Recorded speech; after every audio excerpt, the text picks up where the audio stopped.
Dios te salve María, llena eres de gracia, el Señor es contigo, bendita tú eres entre todas las mujeres, bendito es el fruto de tu vientre Jesús. Santa María, Madre de Dios, ruega por nosotros pecadores, ahora y en la hora de nuestra muerte. Amén. Dios te salve María, llena eres de gracia, el Señor es contigo, bendita tú eres entre todas las mujeres, bendito es el fruto de tu vientre Jesús. Santa María, Madre de Dios, ruega por nosotros pecadores, ahora y en la hora de nuestra muerte. Amén. Dios te salve María, llena eres de gracia, el Señor es contigo, bendita tú eres entre todas las mujeres, bendito es el fruto de tu vientre Jesús. Santa María, Madre de Dios, ruega por nosotros pecadores, ahora y en la hora de nuestra muerte. Amén. María, trono de la sabiduría, Ruega por nosotros. en el nombre del Padre, del Hijo y del Espíritu Santo. Amén. Amén. Muy bien, pues nada, como decía, un placer saludaros a todos y veros otra vez, aunque sea a través de estos medios telemáticos. Yo espero que se escuche bien, tengo el micrófono más o menos aquí cerquita. Y bueno, intentaré que sea una cosa sencilla, puesto que tenemos todo tipo de público, ¿no? Desde personas adultas hasta estos jóvenes, incluso algunos niños veo por allá.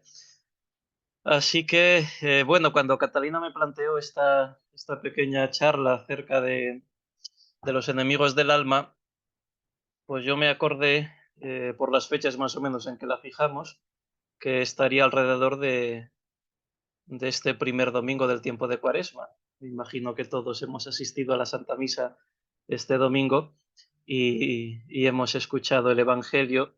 En el primer domingo de Cuaresma siempre se leen las tentaciones del Señor en el desierto, ¿no?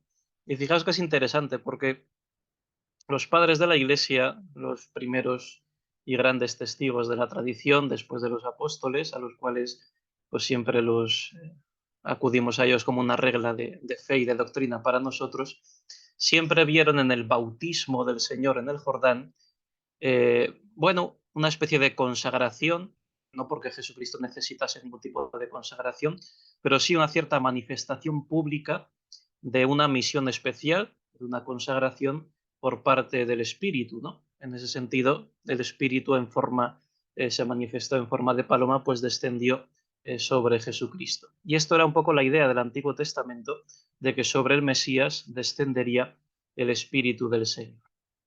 Esto no hay que interpretarlo como si se le diese algo a Jesucristo que antes no tenía, evidentemente, ¿no? Pero sí que a partir del bautismo, de cara a los demás, de cara a nosotros, digamos que se inaugura el tiempo de la misión de nuestro Señor, de la salvación pública. Y lo primero que nos dice el Evangelio que hace el Espíritu es llevar al Señor al desierto para ser tentado. Lo dice el Evangelio, si os acordáis, el Espíritu condujo a Jesucristo al desierto para ser allí tentado. Entonces, fijaos, la misión de Jesucristo, esa unción del Espíritu Santo, que un poco se leía en la clave de las unciones del Antiguo Testamento, por ejemplo, cuando un rey iba a comenzar su reinado, era ungido por parte de un profeta, y entonces, digamos que oficialmente y de parte de Dios tenía su bendición para comenzar a guiar al pueblo de Israel. Bueno, pues lo primero, la primera obra de esta misión, la primera manifestación de cómo empieza la obra de la salvación es precisamente con Jesucristo en las tentaciones en el desierto, precisamente para enseñarnos a nosotros la necesidad que tenemos de combatir las tentaciones y de vencerlas. Aquí ocurre como en tantas otras ocasiones, que Jesucristo hace algo o deja que su humanidad experimente algo, no porque lo necesite, no porque esté sometido a ello, sino para enseñarnos a nosotros la necesidad que tenemos de tal o cual cosa. Por ejemplo, esos padres de la Iglesia, por ejemplo, San Agustín insiste mucho en esto, cuando dice el Evangelio que Jesucristo se retira a solas a orar, por ejemplo, por la noche especialmente, dicen los padres de la Iglesia, San Agustín, por ejemplo, que eso no lo hace porque él necesite un ambiente tranquilo para rezar. ¿No? Jesucristo, como Hijo de Dios, que es en su humanidad, ya está viendo a Dios cara a cara, porque él mismo es Dios, además de hombre, ¿no? Entonces, como hombre, tiene ya desde el momento de la encarnación, desde el primer momento, aquello que nosotros, si Dios quiere y por su misericordia, tendremos en el cielo, que es ver a Dios cara a cara, ¿no? La visión beatífica. Entonces, en el cielo, eso es la máxima oración, es eso, es un conocimiento directo y un amor de posesión de Dios en nosotros, ¿no? Entonces, digamos que en el cielo no nos vamos a poner a orar durante unos ratos, sino que de alguna manera todo el rato, todo el tiempo es la oración más sublime, pues porque es ver a Dios cara a cara. Bueno, pues eso Jesucristo ya lo tenía aquí en la tierra. ¿Eh? Entonces, ¿por qué digo esto? Porque cuando nos dice el Evangelio que se retira a solas a orar, no es porque necesite un lugar tranquilo para orar, sino que él está siempre orando en ese sentido. Sino, dice San Agustín en este caso, para enseñarnos a nosotros la necesidad que tenemos de buscar, digamos, un ambiente de oración, un retiro, en silencio, para poder dirigirnos a Dios. Entonces, digamos, este mismo esquema podríamos aplicarlo al tema de las tentaciones en el desierto. No es que Jesucristo necesite o esté sometido a las tentaciones, no es que fuese una cosa simplemente que ocurría porque ocurría, no es que el demonio tenga poder y entonces simplemente quiera tentarlo en su misión, sino que él mismo quiso pasar por ahí, someterse voluntariamente a la experiencia de las tentaciones para vencerlas él y para enseñarnos a nosotros la necesidad que nosotros sí que tenemos, ¿no? Porque nos vemos asaltados por el enemigo de combatirlas y de vencerlas. ¿Por qué digo esto? Porque es muy bonito ver en el relato de las tentaciones, se puede ver así, ¿no? Una relación con estos tres enemigos del alma. Cuando Catalina me proponía esta charla del combate contra los enemigos del alma, sabemos que son, según la tradición, tres, ¿no? El mundo, el demonio y la carne, principalmente el demonio, y el demonio usa como instrumentos, dirá Santo Tomás, a la carne por un lado y al mundo por otro. O sea, no son tres cosas simplemente que actúan y ya está, sino que, digamos, el Padre, lo que está detrás, lo que busca nuestra ruina, lo que busca que caigamos en el pecado es el demonio, y para eso usa como instrumento algo interior a nosotros, un cierto desorden interior en nosotros que ha provocado ese pecado original, es lo que llamamos la carne, ¿no? La concupiscencia, el desorden de nuestras pasiones interiores, y no solo algo interior, sino también algo exterior, un instrumento exterior, que en este caso es el mundo, ¿no? Ese conjunto de relaciones, de concepciones, de ideas, de costumbres, de hábitos que, digamos, ha ido entrelazando el mal y que de modo externo nos tienta a nosotros para que caigamos en el pecado, ¿no? Y entonces es bonito ver, decía, que en el relato de las tentaciones Jesucristo vence, y dirá San Agustín muy hermosamente, para que nosotros venzamos en él. O sea que solo unidos a Jesucristo, que es el que ha vencido, nosotros también venceremos estas tentaciones. Y son precisamente tres estas tentaciones. Y si nos damos cuenta, tienen mucho que ver con estos tres enemigos del alma, ¿no? Voy a intentar recorrerlas muy rápidamente. La primera que escuchábamos según el Evangelio de San Mateo, que es el que se lee este año en el ciclo A de las lecturas, en la misa del Novus Ordo, en la misa ordinaria, por así decir, es cuando después de el ayuno y de sentir hambre, pues el demonio entra y tienta, ¿no? Di que estas piedras se conviertan en panes. Entonces, si os fijáis, tiene una relación muy inmediata con bienes materiales, en este caso del alimento, y por extensión podríamos decir todos los bienes sensibles, ¿no? Que nos sacian o que nos satisfacen. Entonces, ante la necesidad de satisfacer esa hambre o en general la sensibilidad, el demonio tienta, ¿no? Di que estas piedras se conviertan en panes, ¿no? Y Jesucristo responderá con la Sagrada Escritura como hace siempre, ¿no? No solo de pan vive el hombre, sino de toda palabra que sale de la boca de Dios. Y entonces aquí está, ¿no? Aquí está la lucha contra la carne, en ese sentido, ¿no? No tenemos que entender solo carne en un sentido de desorden pasional del sexto mandamiento, no exclusivamente, aunque por supuesto también, sino el desorden de la sensibilidad, las pasiones más bajas, que nos llevan, sea a la lujuria, sí, pero también a la gula y en cierto sentido a la pereza, ¿no? Que la pereza también es como una falta de inclinación hacia un bien y simplemente quedarnos como ahí un poco aletargados.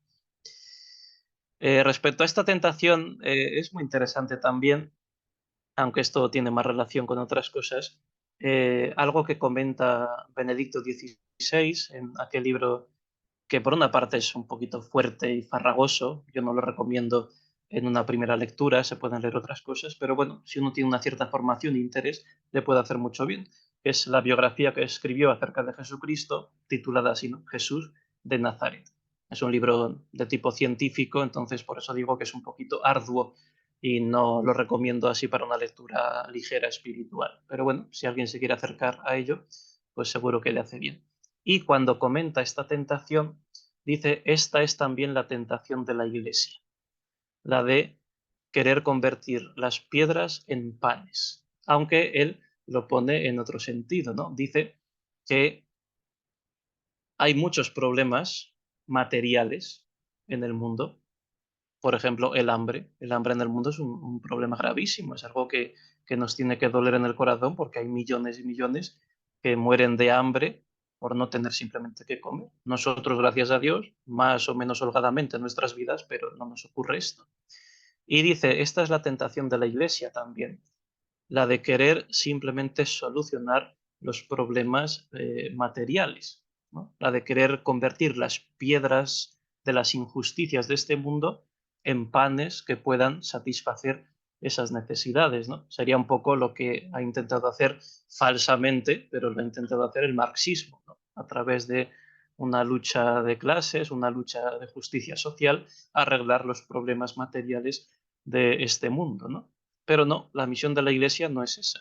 Por supuesto que no se desentiende de los problemas materiales, faltaría más, pero su misión es la respuesta de Jesucristo. No solo de pan vive el hombre, sino de toda palabra que sale de la boca de Dios. Por lo tanto, el alimento que da la Iglesia es la palabra de Dios, es la transmisión de la fe, de la doctrina, de la revelación y de todo aquello que nos sirve para conocer el camino hacia la vida eterna, ¿no? Esto lo digo un poco como excursus, como un paréntesis, que creo que puede ser interesante, ¿no? Respecto a cada uno de nosotros, pues ahí está, ¿no? La lucha contra la carne.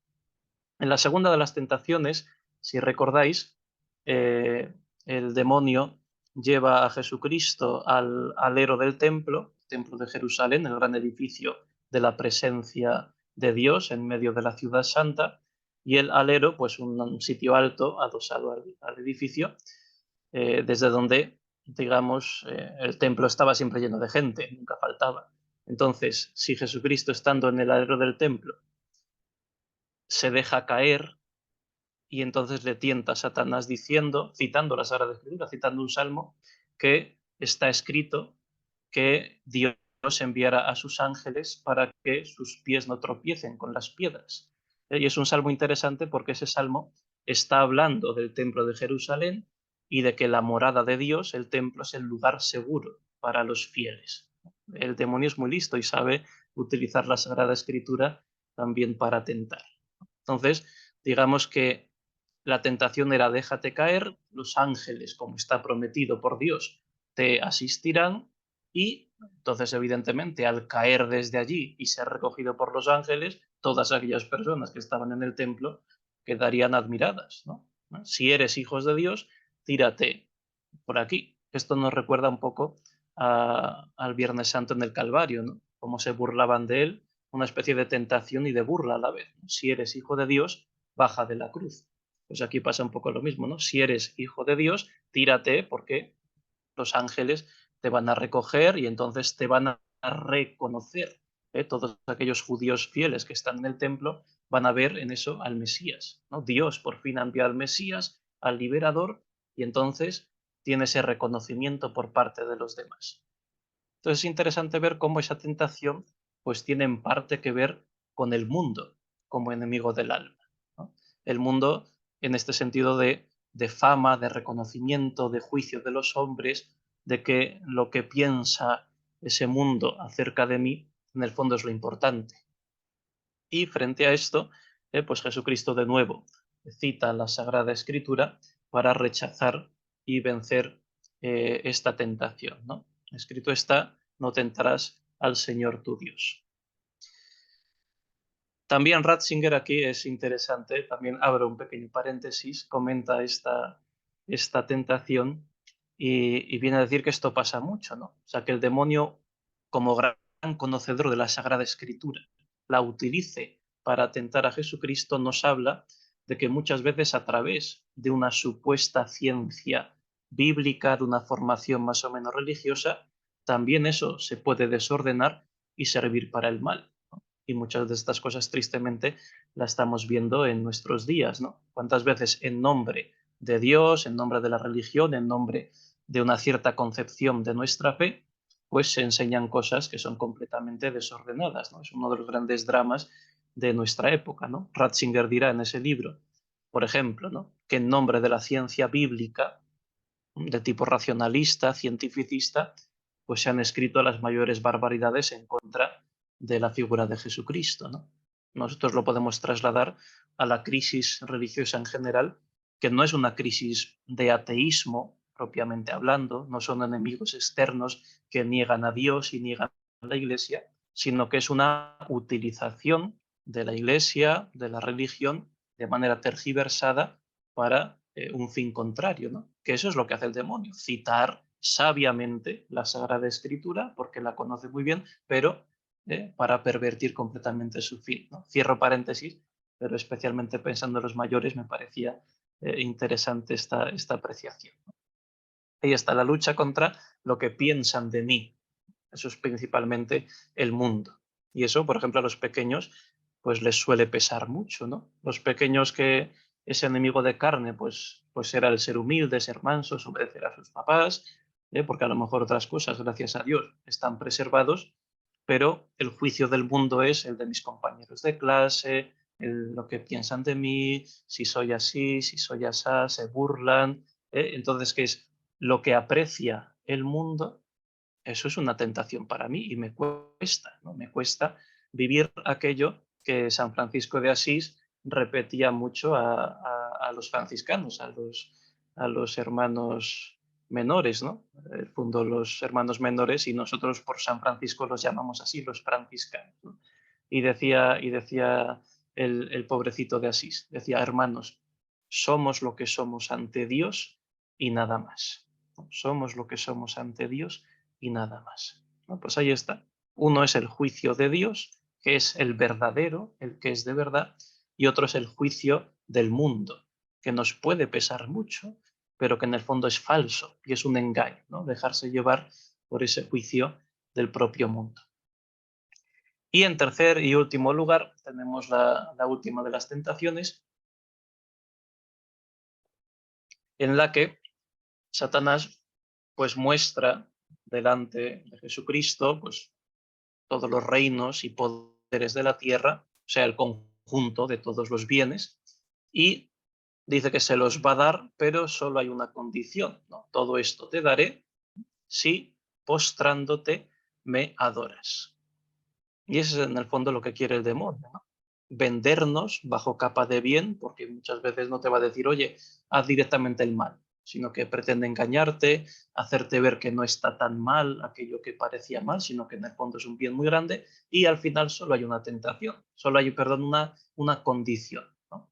Si eres, si postrándote me adoras, ¿no? En el fondo es poner donde tiene que estar Dios otra cosa, ¿no? En el fondo es la idolatría, ¿no? La idolatría clásica del pecado de los israelitas, pues es el becerro de oro, ¿no? Que lo ponían como un dios y lo adoraban. Pero pensemos en todas las idolatrías más modernas que este mundo nos puede ofrecer, ¿no? Pues el dinero, el placer, una posición, un reconocimiento, ¿no? Muchas cosas que en principio, bueno, a lo mejor no se presentan como directamente malas y muy atractivas, pero al final solo hay una condición, ¿no? Si postrándote pues me adoras, ¿no? Si caes en la idolatría de esas cosas. En definitiva, si quitas a Dios de su sitio, lo desbancas para colocar a otras cosas, ¿no? En el fondo, ¿a quién sirves? ¿No? Sirves a Dios, o sirves a otra cosa, o te sirves a ti mismo buscando esas otras cosas, ¿no? Al final, pues la vida cristiana es muy sencilla, ¿no? O Dios es Dios o yo soy Dios, porque en el fondo me estoy sirviendo a mí mismo, ¿no? Entonces, bueno, me parecía interesante, ¿no? Comentar así para empezar las tres tentaciones. Voy a ir mirando el reloj para no pasarme mucho de tiempo. Las tres tentaciones de Jesús en el desierto, porque las hemos escuchado este domingo y se pueden relacionar, ¿no? Se pueden relacionar. La primera, acerca de esos bienes sensibles, el desorden respecto a eso, es ese enemigo interior, que es la carne. En segundo lugar, el juicio ante los demás, el prestigio, el reconocimiento que llevado a nuestro campo podría ser ese enemigo exterior del mundo que nos engaña. Y en tercer lugar, ¿no? La idolatría, el poner algo en vez de Dios, que sería propiamente lo que en su sentido más profundo pues quiere Satanás en contra de todos nosotros, ¿no? Eh, ¿Qué más? ¿Qué más? Han entrado por aquí algunos buenos amigos. iPhone de Maite por aquí y demás. Saludo a todos los que se hayan conectado y vamos a seguir con la charla. Bien, entonces, no solo en la Sagrada Escritura, no solo en los primeros padres de la Iglesia, sino en general, en un poco el desarrollo de la espiritualidad cristiana, siempre se ha hecho esta enumeración, ¿no? Los tres enemigos del alma, el mundo, el demonio y la carne, ¿no?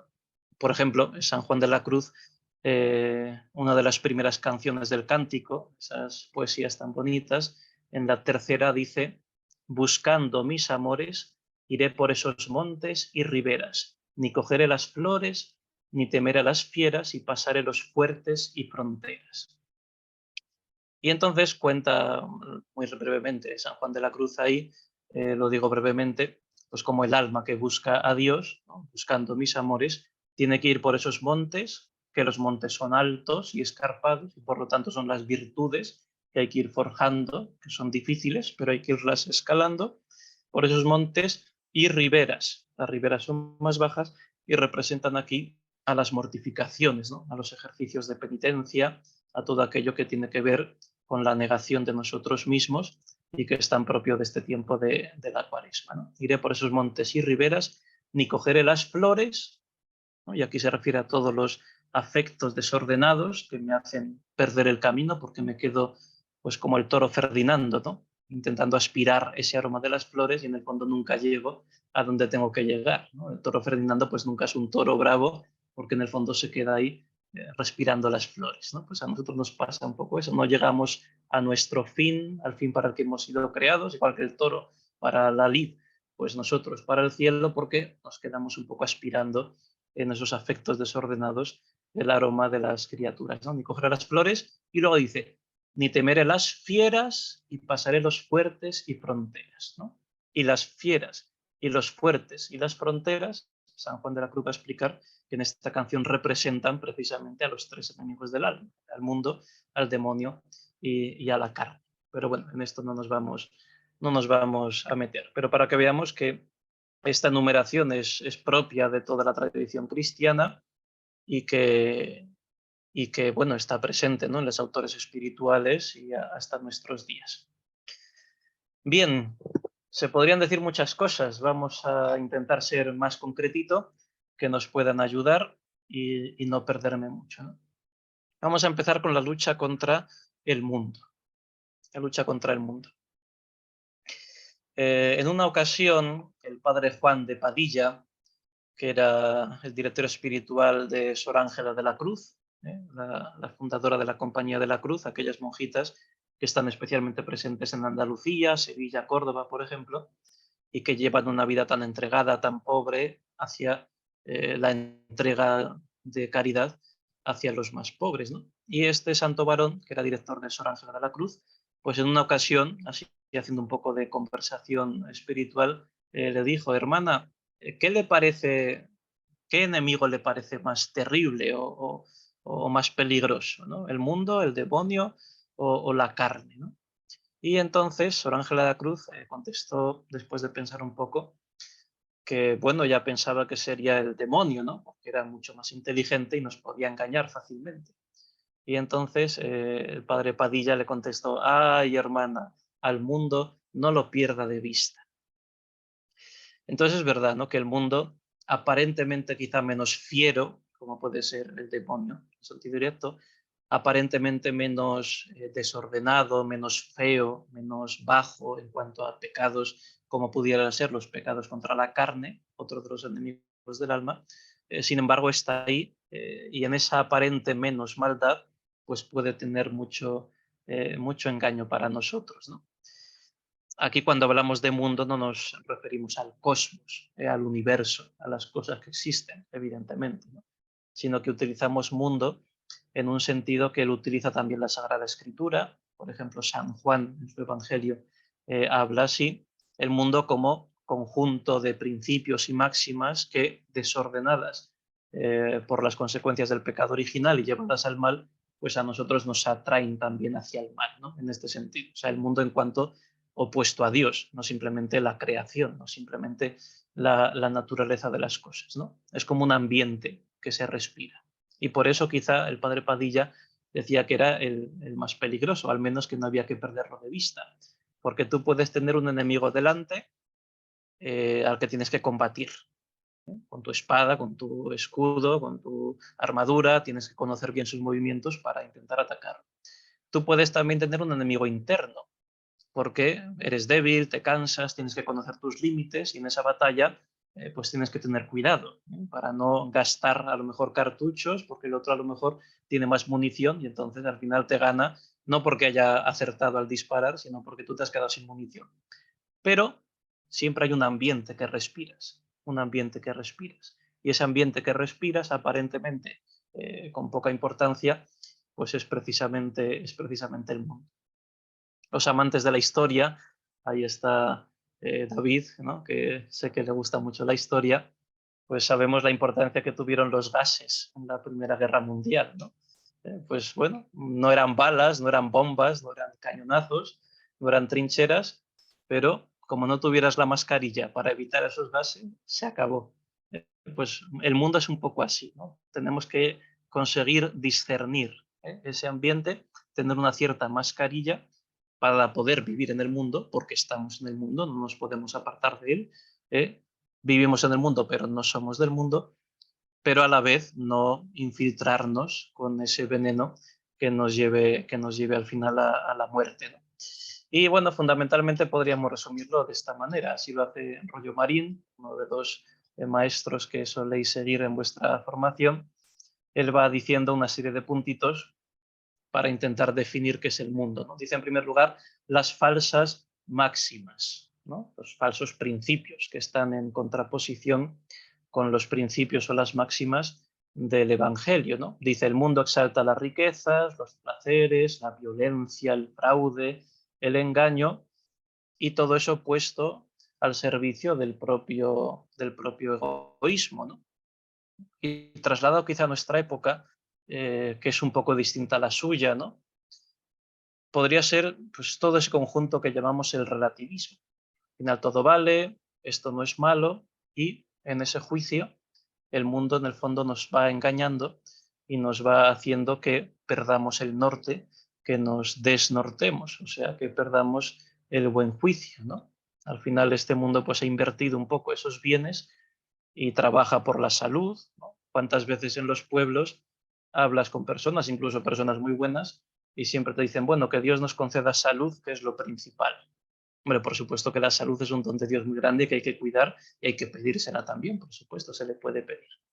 Pero no es lo principal, ¿no? Y sin embargo ha calado mucho en la mentalidad de muchos cristianos, pues al final esta máxima, ¿no?, que al final la salud pues es lo principal. Eso te dicen las buenas personas, ¿eh? Los que no son tan buenos pues te dirán el placer, el dinero o el poder o todo tipo de bienes que en el fondo usan para el propio egoísmo. Bien, además de estas falsas máximas, ¿no?, estos principios que permean nuestra sociedad, pues eso lleva también a lo que hemos dicho antes, ¿no?, a la burla o a la persecución por parte de los que viven en ese mundo, ¿no? Y en esto, pues todos los que sois estudiantes, seguro que tenéis experiencia, ¿no? Cuántos, pues seguramente compañeros vuestros, a quienes tenéis aprecio, quizá buenos amigos incluso, pero bueno, sus principios al final son tan distintos y están tan mundanizados que en algunas ocasiones pueden llevar hacia la burla o el desprecio hacia vosotros, ¿no? Y al final ahí pues a uno le cuesta y hay que ser valientes, ¿eh? Hola Lourdes, hay que ser valientes, ¿eh? Para no dejarnos seducir por esas falsas máximas, ¿no? Pensemos, por ejemplo, en la idea que hay del matrimonio en general. Pues, lo que es el matrimonio cristiano, incluso el matrimonio de sentido común, de ley natural, pues está tan desnaturalizado, está tan pervertido en nuestra sociedad que habrá muchos compañeros vuestros que, sin ser malos, ¿no? Seguramente son muy buenas personas, pero tienen un juicio tan torcido en eso que, pues evidentemente, mantener una postura, podemos decir, fiel al Evangelio, fiel a Jesucristo, entre comillas, una postura tradicional, pues seguramente lleve en algunas ocasiones a burlas o menosprecios por parte de esas personas, ¿no? En tercer lugar, pues todo aquello que nos puede seducir desde un punto de vista más bajo, ¿no? No tanto en el juicio de los principios, sino en el uso de los bienes, ¿no? Todo lo que son los placeres, las diversiones, ¿no? Pues en Rollo Marín seguramente en su época hablaría de espectáculos de teatro inmorales o de ir al baile, ¿no? Que se estilaba mucho pues, en aquellos años, pero evidentemente hoy pues no es cuestión de ir al baile, ¿no? Pero sí que hay muchas cosas que son tan inmorales, pero ya se cuelan como una cosa completamente admitida, ¿no?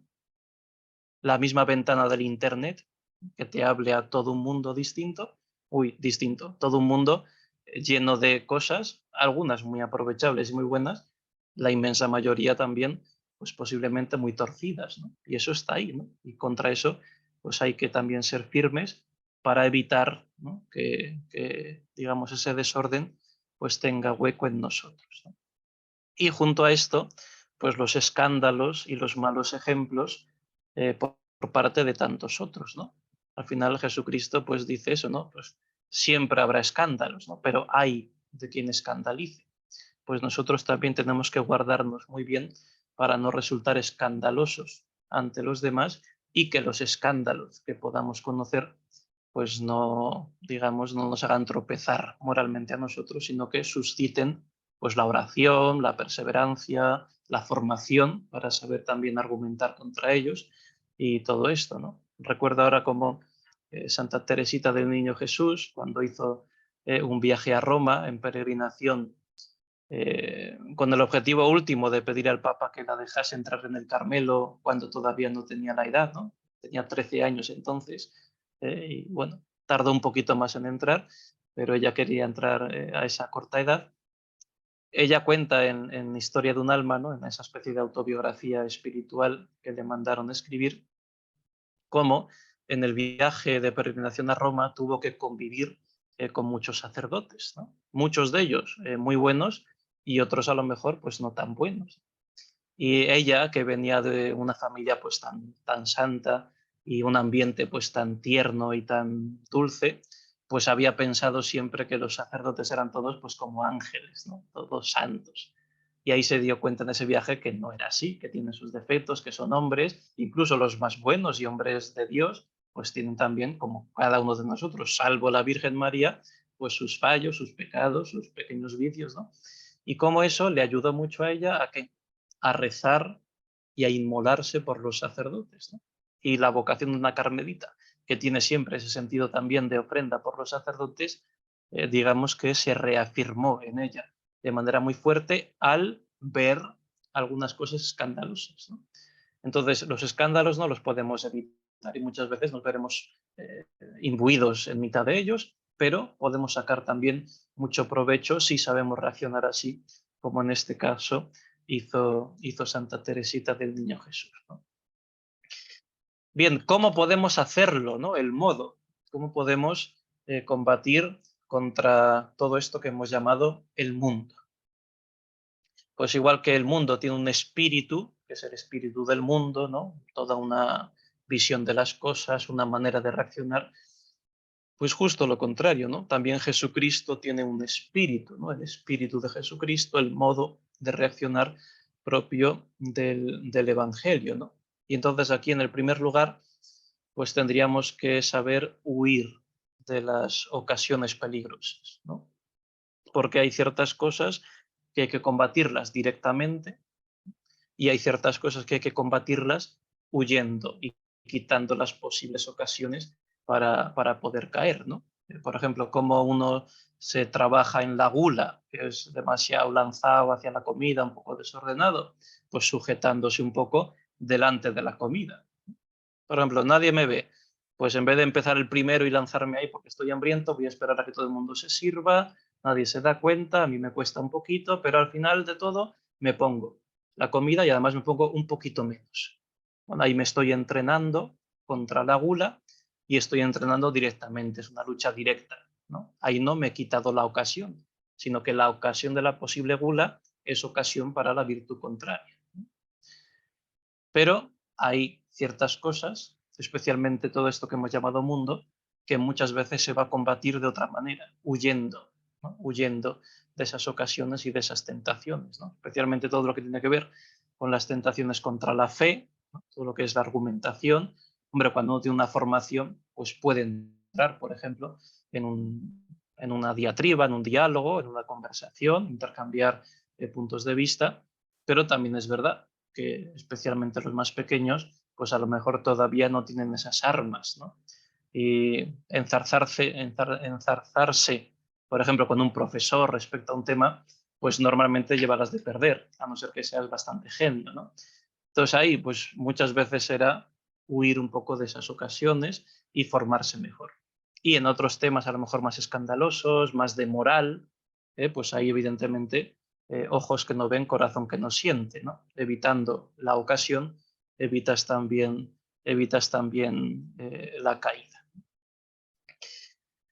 Bien, además de huir de las ocasiones, pues dice aquí Rollo Marín, avivar la fe, ¿no? Que en el fondo es pues, conocer la verdad de las cosas, formarse bien, pero sobre todo tener una mirada sobrenatural acerca de las cosas, ¿no? Que es justo lo contrario a lo que tenemos hoy día. Incluso por parte de un ambiente en principio más o menos cristiano, al final el juicio es muy natural, no es sobrenatural. Al final prima, no sé, la filantropía de las ONGs para hacer bien a la gente, el ecologismo para cuidar la naturaleza y, hombre, ¿quién dice que no haya que hacer bien a la gente y quién dice que no haya que cuidar la creación? Pero evidentemente ese juicio natural, muchas veces torcido, en el fondo va a ser una ocasión para que el mundo vaya imbuyendo de sus principios a nuestro espíritu, ¿no? Mientras que nosotros frente a eso, avivar con fuerza pues la fe, o sea, la fe en su sentido de conocimientos, de formación, pero también en el sentido de una visión de fe sobre todas aquellas realidades con las que nosotros nos encontremos, ¿no? También, pues, considerar la vanidad del propio mundo, ¿no? Al final, las cosas del mundo y ese juicio, pues es una cosa temporal.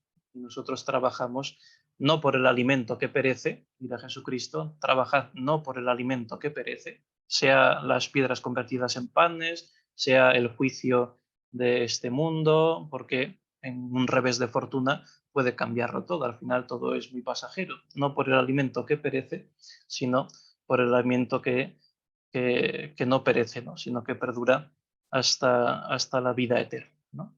Al final nosotros, pues cada día en misa pedimos al Señor que venga, ¿no? Ven Señor Jesús, Maranata, y sabemos que en un determinado momento, pues Él va a consumar los siglos y la historia, y eso es lo que va a permanecer para siempre. Así que, pues que son 80, 90 años que vivamos, o 100, los más longevos, dedicados a ganar el mundo, como le dirá San Francisco Javier, San Ignacio, San Francisco Javier, de qué te sirve ganar el mundo si al final pues pierdes tu vida, ¿no? Pierdes tu alma, que al final es lo que dura para siempre, ¿no? Es un poco lo de Santa Teresa, ¿no? Nada te turbe, nada te espante, Dios no se muda, La paciencia todo lo alcanza, solo Dios basta, ¿no? Entonces el mundo sí se muda, cielo y tierra pasarán, pero mis palabras no pasarán. Y luego algo que es muy propio también para nosotros y que nuestros jovencitos tienen que ir aprendiendo, que es pisotear el respeto humano.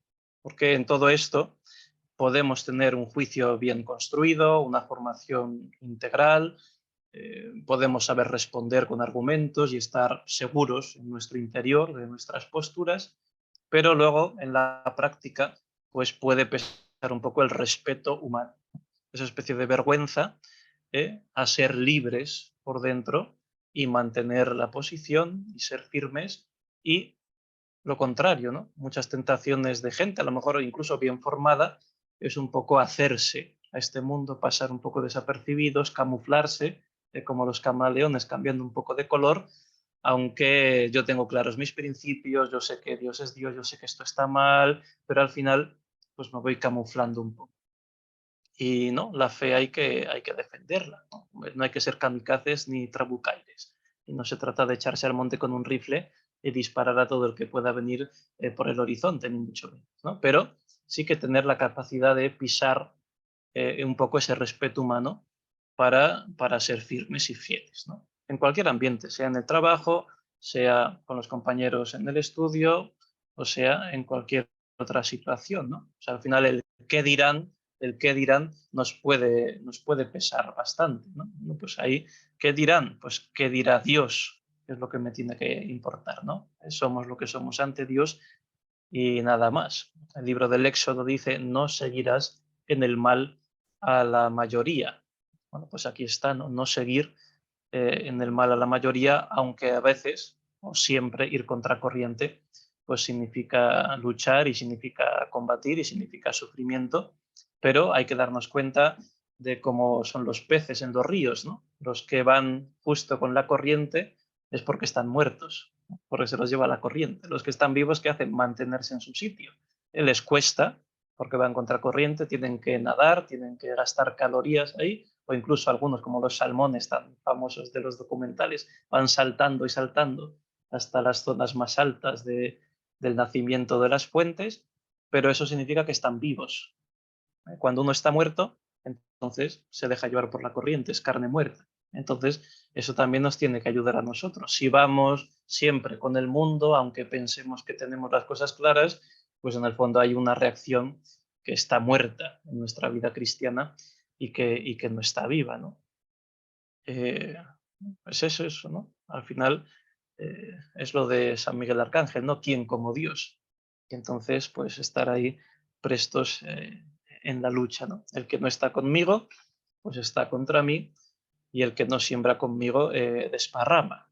Por lo tanto, hacer ahí un poco de ejercicio, ¿no? Aquí, por ejemplo, nos puede ayudar mucho, al menos desde pequeño a mí me encantaba esta meditación de las dos banderas de San Ignacio. No sé si habéis hecho ejercicios espirituales siguiendo el librito de San Ignacio de Loyola, pero uno de los ejercicios que plantea, una de las meditaciones, es una parábola muy bonita de dos banderas, ¿no? Una es la de Satanás y la otra es la de Jesucristo, ¿no? Pero lo plantea como una es la de un rey muy bueno y otra es la de un tirano muy malo, ¿no? Y luego eso lo aplica a Jesucristo y a Satanás, y es como un ejercicio muy caballeresco que enciende un poco también esa virtud de la fortaleza para perseverar, ¿no? Sabiendo que en este mundo pues también hay sufrimientos, ¿no? Siempre los va a haber, ¿no? Si esto han hecho con el leño verde, dirá Jesucristo en el Evangelio, pues ¿qué harán con el seco? ¿No? El leño verde es él, que tiene vida, nosotros somos leños secos, pero si eso hicieron con el verde, pues ¿qué harán con nosotros? Al final es la última bienaventuranza, ¿no? Bienaventurados vosotros cuando os persigan, os calumnien, ellos, pues, bueno, no me acuerdo ahora mismo la traducción, ¿no?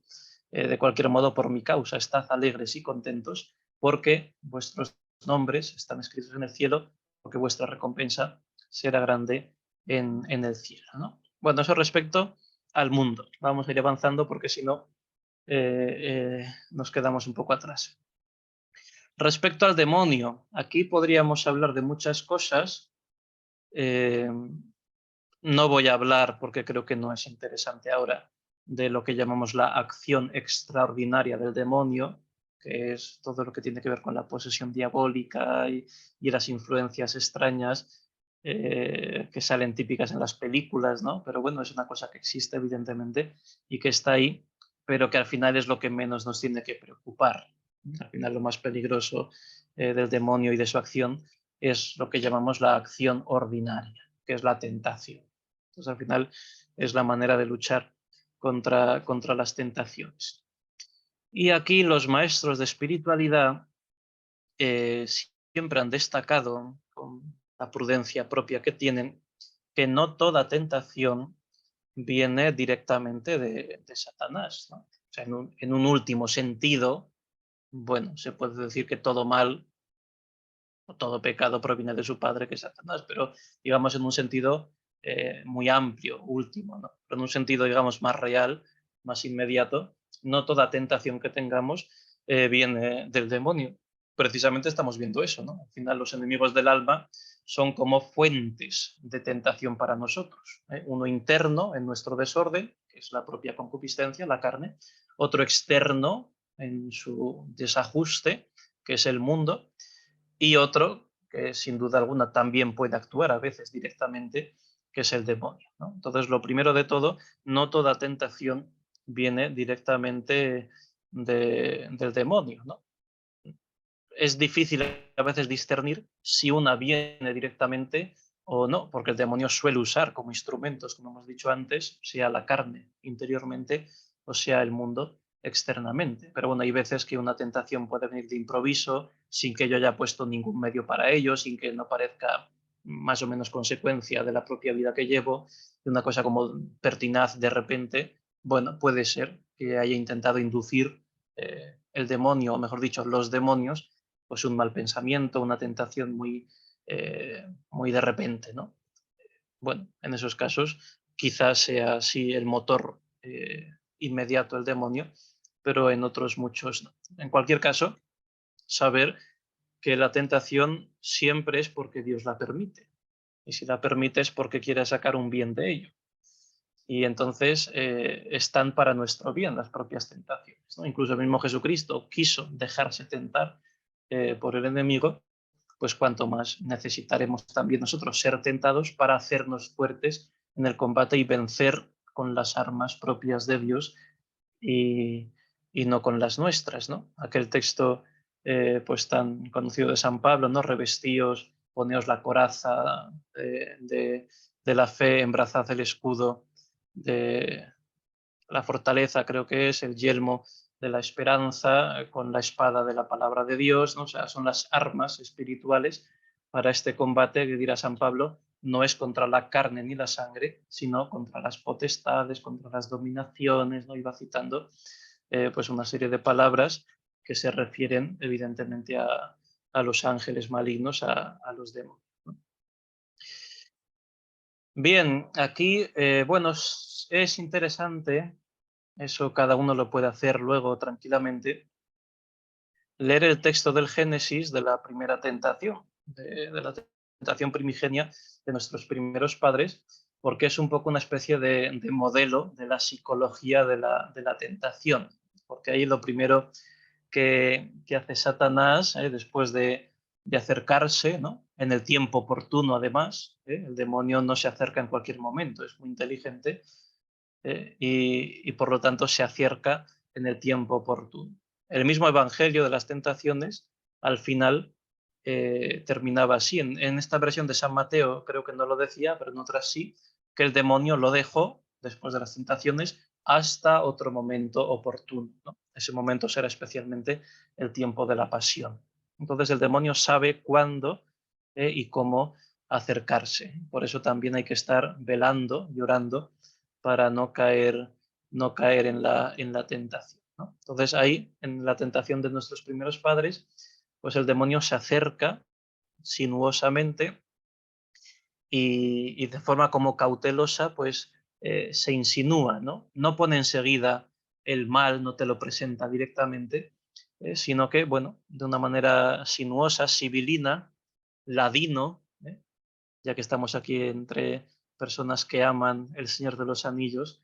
No recuerdo ahora mismo las palabras del libro, que como de pequeño vi mucho las películas, ya se me queda en la mente quizá más las imágenes de las películas, tristemente, que las afirmaciones de los libros, ¿no? Pero se dice de Saruman que es ladino, ¿eh? Es ladino. Bueno, pues muchas veces es así, ¿no? Es ladino el demonio a la hora de acercarse a nosotros, ¿no? Y después de ese acercamiento en el tiempo oportuno, pues sí que viene una primera insinuación, ¿no? Que siempre va con mentira, ¿eh? El diablo siempre trabaja con la mentira, con que Dios os ha prohibido de comer de cualquier árbol del jardín.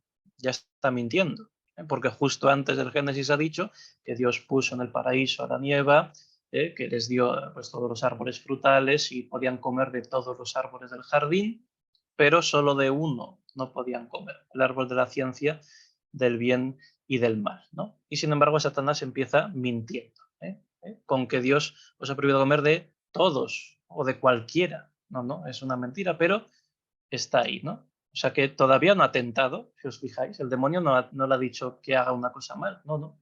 Solo ha empezado una conversación, ¿no? Ha empezado sembrando dudas, dudas de confianza, ¿no? Porque si lo hace mintiendo, entonces, oye, pues es verdad que Dios nos ha prohibido esto.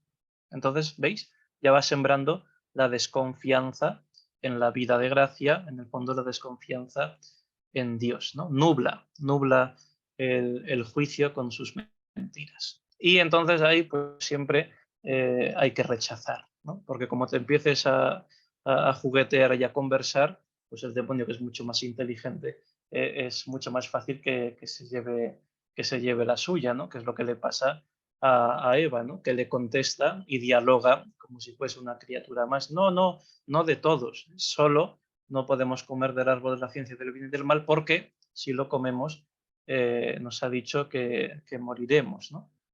Y entonces, como ha entrado en la conversación, como ha entrado ya en ese jugueteo con la tentación, pues ya el demonio tiene la pista preparada para él, ¿no? Y es entonces ya cuando va a proponer directamente el pecado. Antes no, pero ahora ya sí.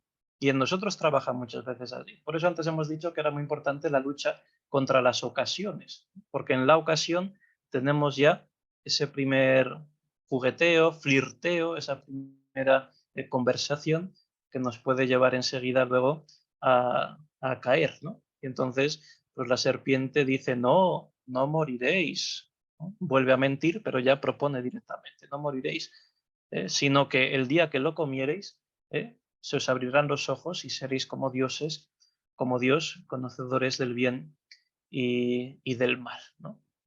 Y fijaos, es una mentira. Entonces, detrás del pecado, Él promete una felicidad, seréis como dioses, conocedores del bien y del mal, pero como es una mentira, detrás del pecado solo se esconde pues la infelicidad, la tristeza, la desesperación. Pero claro, eso en el momento de la tentación no lo ves, ¿eh? Por eso hay que estar muy, muy guardado, ¿eh? Muchas veces, y pues, que somos pecadores, tenemos experiencia, una vez caídos, pues te das cuenta, ¿no? Que no hay felicidad detrás.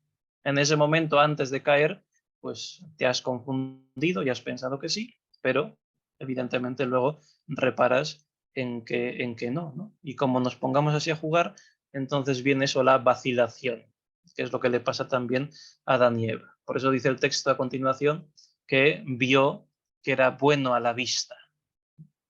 Seguramente antes también se había fijado de que pues era un árbol bueno como todos los demás, pues todo lo que había hecho Dios era bueno, evidentemente.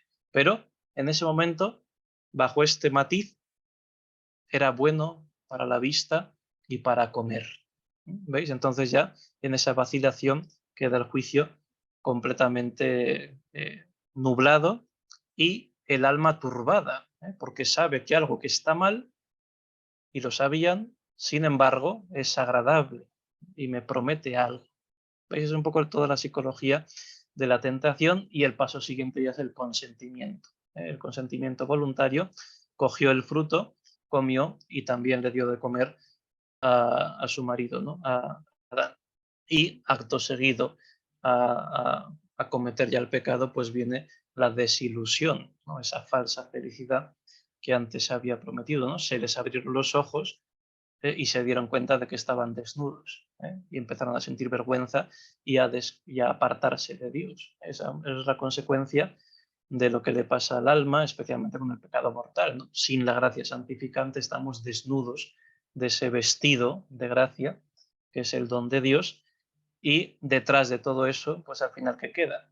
Pues queda la carcajada del tentador, que al final pues se ríe de nosotros, ¿no? Al final, pues en un montón de risas queda ahí aquello, ¿no? Y viene la vergüenza, el remordimiento y el apartarse de Dios, ¿no? Si recordáis, acto seguido, en ese lenguaje tan sencillo y en parte simbólico del Génesis, Dios sale a pasear por el jardín, Adán escucha que viene por ahí y se esconde. ¿Cómo es posible que se esconda de Dios si Dios les ha dado todo, si estaban en amistad con Él? Las consecuencias del pecado, ¿no? Lo que hace el pecado es apartarnos de Dios y escondernos de Él.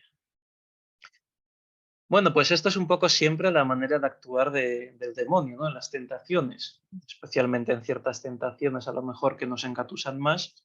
Cada uno tiene que mirarse qué es lo que habitualmente pues tienen en lo que cae más, ¿no? Lo que se llama el vicio dominante o la pasión dominante, para pues no juguetear en esa ocasión, porque si no fácilmente va a caer, ¿no? Aquí la clave está más que en alguna caída puntual, en alguna cosa, que por supuesto está mal y hay que luchar contra ello, pero afecta mucho más, digamos, a toda la vida moral, más que una caída puntual, por muy fuerte que sea, eh, la adquisición de una serie de vicios y de inclinaciones que nos van a llevar habitualmente hacia el mal, ¿no? Porque de una caída puntual, aunque sea muy grave, pues con la gracia de Dios se sale y se sale arrepentido, incluso fortalecido para seguir adelante, ¿no? Pensemos en el rey David y en su caída con Betsabé, la mujer de Urías, y cómo de ahí él sale, digamos, con una humildad mayor, con una confianza mayor, y es el rey santo por antonomasia del Antiguo Testamento, ¿no? Y sin embargo, Salomón, Salomón sabio, su hijo, pues nos dice la escritura pues que tenía todo tipo de vicios, a pesar de su formación y de su sabiduría y de que Dios le había otorgado todo, pues dejó que en el corazón anidasen esas malas inclinaciones, ¿no? La escritura no nos cuenta un pecado concreto de Salomón fuerte, llamativo, que entre comillas nos suponga un poco de escándalo, como puede ser el pecado de David con Betsabé, ¿no? Que digamos nos supone, pues, tío, o sea, después de la que has liado, encima mandas a Urias a primera línea de batalla para que se lo carguen y así tú te lavas las manos. O sea, nos parece una cosa muy fuerte, pero es, digamos, una caída puntual. Y cuando el profeta Samuel le hace ver quién es él y le hace reconocer la realidad, entonces se le abren los ojos y se convierte con más fuerza todavía, ¿no? Mientras que Salomón no tenemos en la escritura un pecado concreto, llamativo, una bajeza moral grande, y sin embargo dejó ocupar el corazón con malas inclinaciones de todo tipo, y eso le llevó incluso a la idolatría. Lo dice la propia Sagrada Escritura, ¿no? Como al final acabó ofreciendo sacrificios a los dioses de las concubinas que tenía por las malas inclinaciones que tenía. Algo muchísimo más grave que lo que hizo el rey David. Y de hecho, uno de los castigos fue que después de Salomón el reino se dividió. El hijo de Salomón, Jeroboam al sur, y Roboam, que era un ajeno a la dinastía, en el reino del norte, y no se volvió a unir el reino de Israel. Entonces, para que veamos también esto en nuestra vida, ¿no? Intentar buscar y combatir lo que es habitual, ¿no? Lo que es habitual en nosotros, porque es lo contrario a la virtud, ¿no? El vicio frente a la virtud.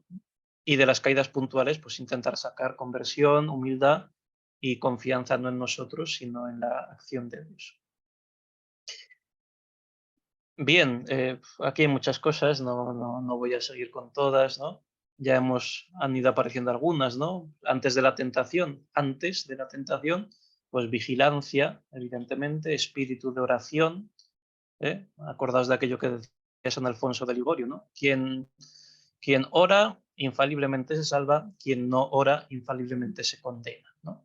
Esto no es una afirmación absoluta, aplicable a todo, ya en todo momento, ¿no? Pero sí que es verdad que en el conjunto de nuestra vida Si no hay vida de oración ninguna, pues evidentemente uno se pierde. Y si hay oración y vida de oración, pues habrá caídas, pero en Dios pues reconducirá en ese espíritu de conversión a nuestras almas, ¿no? Por eso ahora en Cuaresma especialmente pues hay que rezar, ¿no? Una de las obras penitenciales especiales del tiempo de la Cuaresma, además del ayuno y de la limosna, es quizá la más principal, que es la oración. Luego ya, si viene la tentación, pues esa resistencia directa, en algunos casos, antes hemos puesto el caso de la gula, ¿eh? O una resistencia, digamos, de huida indirecta en otras ocasiones, ¿no? Especialmente los pecados del sexto mandamiento y también en lo que tiene que ver con la fe, pues ahí en general siempre se recomienda que uno no se líe a enfrentarse directamente, sino que huye, ¿no?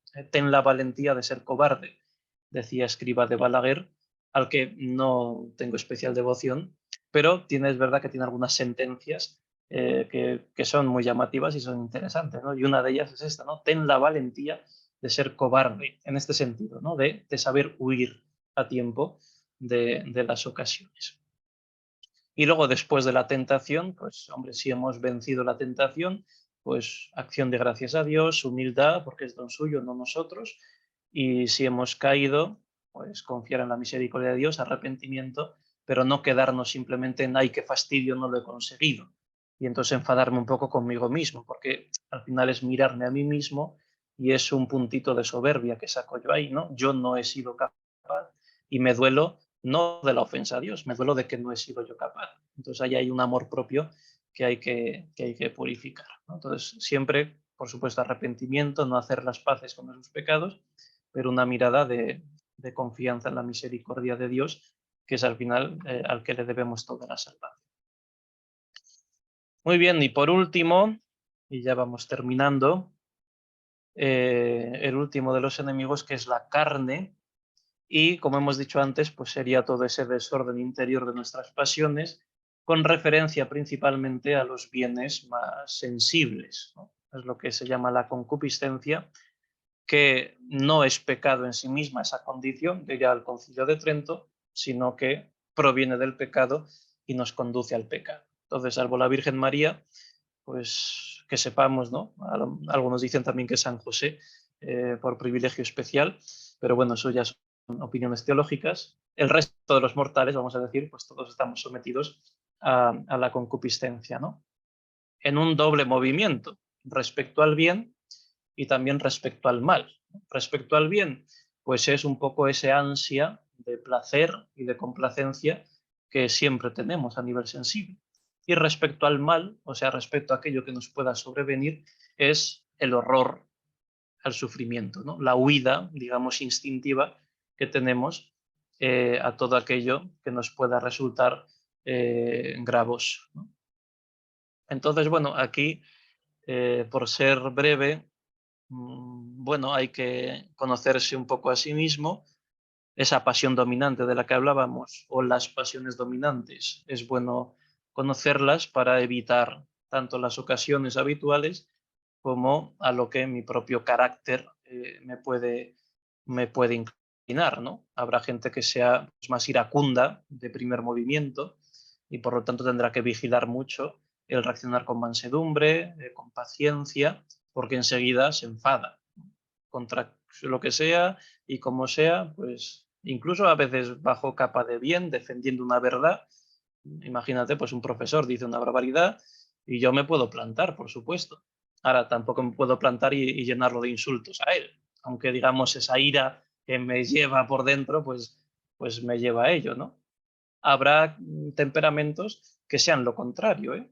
Que no tiendan a la ira, sino que tiendan más bien a... Es un temperamento más de tipo nervioso o linfático, que sea como muy tranquilo, muy manso y lo soporte todo con mucha tranquilidad. Bueno, pero tiene también una dificultad, ¿no? Y es saberse plantar cuando hay que plantarse, ¿no? Y a veces pues dejar pasar las cosas, como no me afectan tanto a nivel sensible, pues bueno, dejarlas pasar, ¿no? Entonces no siempre hay que dejar pasar las cosas, habrá que ver en cada caso. Entonces, según el temperamento y el carácter que se haya ido formando, pues así también hay que vigilar una manera u otra para que ese desorden interior, que es lo que llamamos la carne, pues no nos lleve a esas malas inclinaciones y a esos malos actos, ¿no? Aunque es verdad que cuando se habla de carne, normalmente se fija más la atención en la lujuria, en la gula y en negativo, por no querer hacer ese bien, en la pereza, ¿no? Digamos, serían un poco los 3 vicios capitales más relacionados directamente con la propia carne, ¿no? Entonces, bueno, aquí la dificultad es siempre señalar el límite entre el placer honesto y el placer ya desordenado, y al final el peligro de marcar líneas pues es siempre estar ahí como en el equilibrio. Por eso siempre se recomienda que, sin hacerse raros ni gente extraña, pero digamos que no vivas al límite de lo permitido, ¿eh? Porque si vives así pues vas a caer sí o sí, precisamente por el desorden interior que ya tenemos de fábrica, no desde la creación, sino desde el pecado original que heredamos, ¿no? Y ser en ese sentido precavidos, ¿no? Pues con frecuencia la mortificación hará que yo sea dueño de mí mismo. El ejemplo de la gula que hemos puesto antes, pues está muy claro, ¿no? Si yo habitualmente pues me lanzo con el hambre hacia la comida, pues haciendo esos pequeñitos ejercicios de mortificación, me dominaré mucho más a mí mismo. Y esto se puede aplicar a otras muchas cosas, ¿no? En el tema de la pereza, pues lo mismo, ¿no? Intentar ser diligente y, digamos, ese minuto heroico al levantarme por las mañanas o esos instantes que me cuesta más, pues, digamos, pegar ahí un salto que corte con rotundidad con ese placer de la pereza que me lleva a estar un poco aletargado.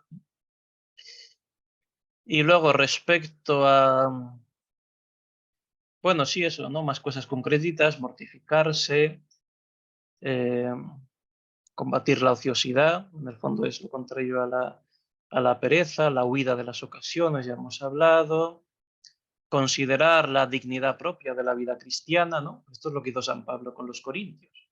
Corinto era una ciudad con 2 puertos, ¿no? Biportuaria, porque estaba situada en un istmo, que es esa franja de tierra estrechita que tiene mar a un lado y mar a otro. Entonces tenía 2 puertos, era una ciudad comercial muy grande, más importante, en la época de San Pablo la más importante de la actual Grecia, ¿no? Más que Atenas y otras muchas. Y pues todo ese tráfico comercial pues era ocasión de multitud de vicios muy bajos, especialmente de la carne, ¿no? Y San Pablo, cuando les advierte y les exhorta a no dejarse llevar, es cuando les dice, ¿no? ¿No sabéis acaso que sois templos del Espíritu Santo? Que vuestros cuerpos son templos de Dios. Entonces, considerar la dignidad de la vida cristiana, de nuestro propio cuerpo, que ha sido también consagrado en el bautismo con el Santo Crisma, que habita en tanto que participa del alma también la vida de la gracia en nosotros, pues claro, es un cierto tipo de profanación. Cuando algo es sagrado, lo sacamos del uso sagrado que tiene que tener para meterlo en el uso mundano. Entonces, una de las exhortaciones de San Pablo y que a nosotros nos puede ayudar es en la oración, pues considerar también la dignidad propia de los hijos de Dios para no manchar esa dignidad. Bien, todo eso respecto a esa parte positiva, positiva en el sentido de atracción hacia un bien, que es el placer, ¿no? La parte negativa, la de repulsa hacia un aparente mal que se nos presenta, que es el sufrimiento, pues también hay que educar ahí a la propia sensibilidad, ¿no? Eso, pues los que sois profesores sabéis de sobra cómo ahora todos los niños pues tienen que tener su botellita de agua en la mesa, porque tienen que beber agua en cuanto sienten un poquito de sed, y no se les entre algodones los niños, ¿no? Y hasta no hace mucho, pues ibas al colegio y bebías en el recreo, que solo había una mitad, del baño, así, lo que podías, y luego otras 3 horas de clase y no pasaba nada. Y entre medias educación física y no nos moríamos de sed, ¿no? Entonces es verdad que nuestra sociedad está cada vez más blandita en todas esas cosas y por lo tanto un horror al sufrimiento que lo que está haciendo es pues ser, no sé cómo expresarlo de manera fina, ¿no? Pero volver, entre comillas, afeminados a los chavales en general por hacerlos pues tan blanditos que ni siquiera se les puede rozar, ¿eh? Hombre, no digo que seamos como los espartanos, ¿no? Que veían a un niño un poco débil y lo tiraban al barranco porque ese no servía para la guerra, no se trata de eso.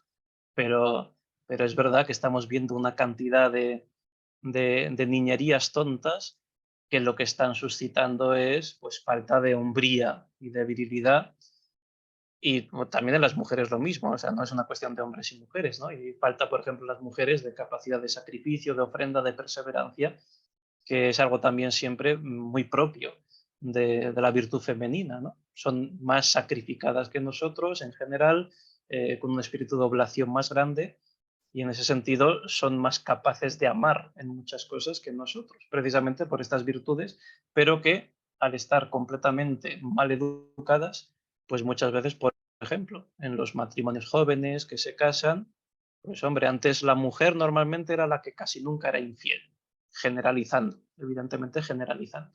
Pero hoy cualquier cosa te puedes encontrar porque pues ya da igual todo. Y en cuanto siento un poquito de sufrimiento porque esto no me llena, no me compensa o me produce un cierto desencanto, pues ya huyo directamente, ¿no? El horror al sufrimiento, la incapacidad para el sacrificio, ¿no? Y en ese sentido, para nosotros los cristianos, pues tiene mucho valor considerarlo a la luz de la pasión del Señor, ¿no? Al final, la pedagogía y el plan divino de salvación ha sido la cruz, ha sido la cruz. En la cruz está la gloria y el consuelo y el camino más seguro para el cielo, dice Santa Teresa. Y como el Señor eligió la cruz sin necesidad, libremente, la asumió y la abrazó para redimirnos, ¿no? Y como del mal mayor de la historia, que es la crucifixión del Señor inocente, ha venido el mayor bien de toda la historia, que es la salvación para todo el género humano. Entonces, muchos males, muchos sufrimientos que padezcamos, hay que leerlos así, ¿no? No por un espíritu de masoquismo, ni mucho menos, sino como parte de esa pedagogía y de ese plan redentor del Señor para con nosotros, en los que entra también la cruz, ¿no? Quien quiera ser mi discípulo, que se niegue a sí mismo, que cargue con su cruz cada día y que me siga, ¿no? La cruz forma parte de la vida cristiana. San Pablo en esto insiste muchísimo, ¿no? Dios me libre de gloriarme, sino en la cruz de nuestro Señor Jesucristo. En la cruz que es escándalo para los judíos, necedad para los gentiles, para los griegos, pero para los elegidos de Dios, judíos o griegos, fuerza de Dios y sabiduría de Dios, ¿no? Entonces esa fuerza y esa sabiduría se manifiesta en nuestra vida a través del sufrimiento muchas veces, con un sentido reparador, en primer lugar, ¿no? Porque las cruces y los sufrimientos sirven para reparar nuestros pecados. Aquí está el tema, ¿no? Como se ha perdido la noción y el sentido de pecado, pues no tiene sentido el sufrimiento. Por eso se huye del sufrimiento. A veces es comprensible, evidentemente, porque es un mal natural y por lo tanto nuestra naturaleza tiende a huir del sufrimiento, eso es lógico. Y a veces por amor al prójimo, pues yo no deseo que sufra y eso está bien. Esto es algo omnipresente. Tengo un familiar que está muy enfermo, se está muriendo y los familiares que desean, pues en general lo que te dice la gente es que no sufra. Y si se muere un ancianito así de repente sin enterarse, qué bien que no ha sufrido. Bueno, se entiende, es una cosa en principio buena, porque es un deseo de los familiares que lo aman de corazón, de que no sufra. Pero si nos quedamos solo ahí, entonces es porque como no tenemos sentido de pecado, el sufrimiento no sirve para nada, solo hay que evitarlo, ¿no? Cuando hay sentido de pecado y entendemos el sufrimiento dentro del plan redentor y reparador de los propios pecados, que es la cruz, entonces el sufrimiento, aunque naturalmente produzca rechazo, sobrenaturalmente tiene un grandísimo valor, porque sirve para la reparación de nuestros pecados. Entonces, hombre, no es que yo desee que mi abuelo sufra, no, pues ahí está la medicina, los analgésicos, bien, todo eso es bueno y es necesario, ¿no? Pero no cegarnos para quitarle el sentido que tiene el sufrimiento, ¿no? O sea, el asumir una enfermedad, el sufrirla con paciencia, no es un mal. No es siquiera tampoco una postura de entereza natural, que por supuesto que está ahí, sino que a nivel sobrenatural es algo valiosísimo, porque repara mis propios pecados. Y si no, los tendré que reparar en el purgatorio. Y el purgatorio es sufrimiento también. Entonces, todo esto es bueno que lo tengamos en cuenta para que los sufrimientos que me puedan sobrevenir, sobre todo los que me vienen y que yo no me he buscado, ahí tengo claro que vienen de Dios, sirvan para la reparación de mis propias faltas, ¿no? E igual, y termino ya con esto, que sirve para la reparación de esa parte negativa, sirve para algo positivo, que es la santificación propia del alma, ¿no? ¿Cuántos santos? En parte, por supuesto, para reparar sus pecados, pero en su mayor parte ya una vez en un proceso de santificación pues avanzado, grandes sufrimientos han servido para santificarlos todavía más, ¿no? Al final, si Jesucristo pasó por ahí, que era el santo de los santos, pues cuántos santos a lo largo de la historia también han pasado por la cruz del sufrimiento, y esa cruz es precisamente fuente de santificación para ellos. A mí me gusta mucho pensar, me hace mucho bien. Una idea un poco que, bueno, no sé, se me ocurriría hace muchos años, no era ni sacerdote, es algo que he tenido un poco en cuenta ya desde joven, y algunas veces en ejercicios espirituales, en retiros, pues me venía a la cabeza. Y era pensar lo siguiente, ¿no? Si yo me muero y por misericordia del Señor voy al cielo, y después de estar en el cielo pues mucho tiempo, pues me puedo imaginar, ¿no? Siglos y siglos, y un siglo más y otro siglo, una maravilla, toda una maravilla. Pero si por un absurdo, esto es un absurdo, pudiera en el cielo arrepentirme de algo o que algo no me cuadrase del todo, no estaría contento, sería precisamente lo siguiente. Sería pensar que podía haber estado todavía más arriba, que podía todavía disfrutar más de Dios, que podría poseerlo todavía con más perfección. Y entonces, entre comillas, le reprocharía a Dios, entendedme lo que estoy diciendo, lo siguiente. Señor, ¿por qué no me probaste un poco más? ¿Por qué no me pusiste un poco más de cruz? Porque eso me habría granjeado ahora un grado de gloria mayor y que vale infinitamente más, ¿no? Dice San Pablo, los sufrimientos de ahora no pesan la gloria que un día se nos manifestará. Entonces, hagamos un poco ese ejercicio un poco absurdo mental, pero creo que es interesante, ¿no? Si después de milenios, imaginas en el cielo maravilloso, pudiera, entre comillas, reprochar algo a Dios, si es que esto se pudiera hacer, es esto, ¿no? ¿Por qué no me apretaste un poco más en esto si eso me hubiera ganado, pues todavía un poco más de cielo, ¿no?